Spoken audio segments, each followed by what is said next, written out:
দর্শক এই পর্যায়ে সবাইকে আমন্ত্রণ জানাচ্ছি সংবাদপত্রের পর্যালোচনা ভিত্তিক পত্রিকার চোখে দেশ অনুষ্ঠানে।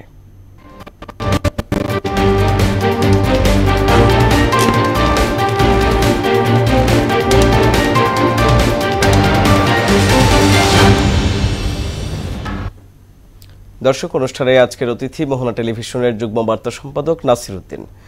নাসির, পত্রিকার চোখে দেশ অনুষ্ঠানে আপনাকে স্বাগত। আমরা শুরুতেই দেখে নিব আজকের দৈনিক পত্রিকাগুলোর প্রধান প্রধান শিরোনামগুলো। শুরুতেই আমার হাতে আছে প্রথম আলো।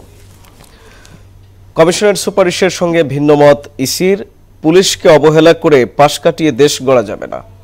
শিশু ধর্ষণের মামলার বিচার হবে বিশেষ ট্রাইব্যুনালে, তুলসী গ্যাবার্ডের বক্তব্যের প্রতিবাদ সরকারের। দৈনিক ইত্তেফাক,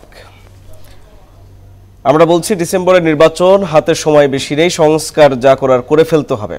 প্রধান উপদেষ্টা, নির্বাচন সংস্কার কমিশনের সুপারিশে আপত্তি ইসির। সমকাল, নির্বাচন এলে সবাই বেপরোয়া হয়, শক্ত থাকার নির্দেশ। পুলিশের শীর্ষ কর্তাদের সঙ্গে প্রধান উপদেষ্টার বৈঠক।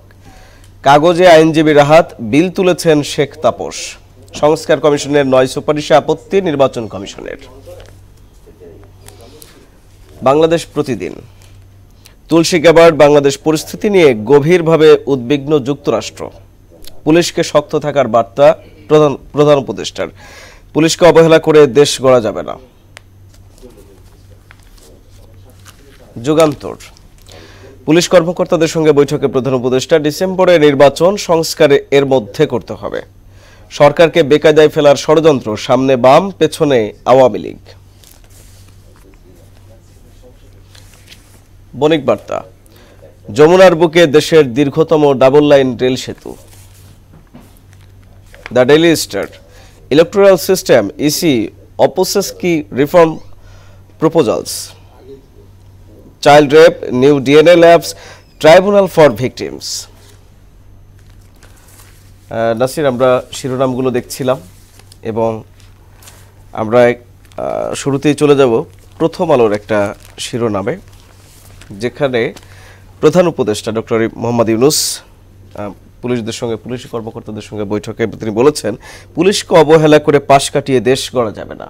এবং পাশাপাশি তিনি আইনশৃঙ্খলা বাহিনীকে, সামনে নির্বাচন, সেদিক থেকে আইনশৃঙ্খলা বাহিনীকে শক্ত থাকার নির্দেশ দিয়েছেন।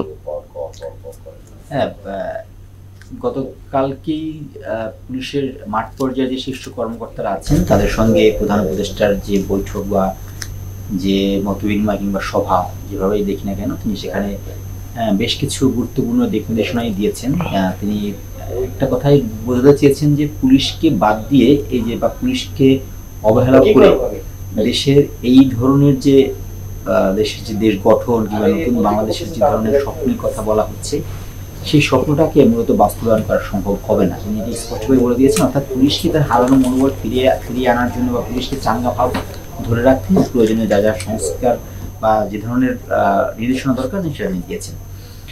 আপনি বলছিলেন যে আপনি যেটা বলছিলেন যে হয়তো নির্বাচন কেন্দ্রিক চিন্তা, আরো কিছু কথা বলছেন যে নির্বাচনে এই সময় বেপরোয়া হয়ে যায়, পুলিশকে শক্ত থাকার নির্দেশ দিচ্ছেন। হ্যাঁ, একটা কথা আছে। জি, এখন পুলিশের এই মুহূর্তে নির্বাচনটা কি বড় ধরনের টার্গেট ধরা হচ্ছে বাংলাদেশের ক্ষেত্রে। রাজনৈতিক দলগুলো এক ধরনের নির্বাচনের জন্য বিভিন্ন ধরনের বক্তব্য, চাপ আছে। সরকারও শেষ মুহূর্তে হয়তো বিভিন্ন কারণেই হোক না কেন এই ডিসেম্বরে তারা নির্বাচনটা করতে চাইছে, কিন্তু সেই নির্বাচন সামনে আসলেই যে ধরনের ঝুঁকিগুলো সামনে আসে তাও সরকারের মাথায় আছে। যার ঝুঁকির ভিতরে একটি সবচেয়ে বড় ঝুঁকি হতে যাচ্ছে এই মুহূর্তে আইন শৃঙ্খলা পরিস্থিতি। যে পরিস্থিতিতে নির্বাচন করা দরকার, আইন শৃঙ্খলা পরিস্থিতি খুব সাধারণ। এখন বাংলাদেশ স্বাভাবিক সময় হিসেবে আসলে কি আইন শৃঙ্খলা পরিস্থিতিটা আসলে মানে আরেকটু জোরদার করে তারপরেই তো নির্বাচনটা জরুরি, মানে দেশের জনগণ নিরাপদ থেকে। আরেকটু জোরদার আপনি কিভাবে করবেন? মানে আরেকটু জোরদার বলতে আপনি কি চাচ্ছেন যে অনেক বেশি পুলিশকে মোতায়েন করা, আরো বেশি পুলিশ নিয়োগ দেওয়া, মানুষ যাতে নিরাপদ মনে করে সেটা সেক্ষেত্রে পুলিশকেই দায়িত্ব নিতে হবে। সেই দায়িত্ব পুলিশকে অবশ্যই নিতে হবে। জনাব নাসির, আমরা একেবারেই শেষ প্রান্তে চলে এসেছি। আমাদের আজকে সময় স্বল্পতার কারণে আমরা আলোচনাটা দীর্ঘ করতে পারিনি। আপনাকে অনেক অনেক ধন্যবাদ আমাদের সঙ্গে যুক্ত।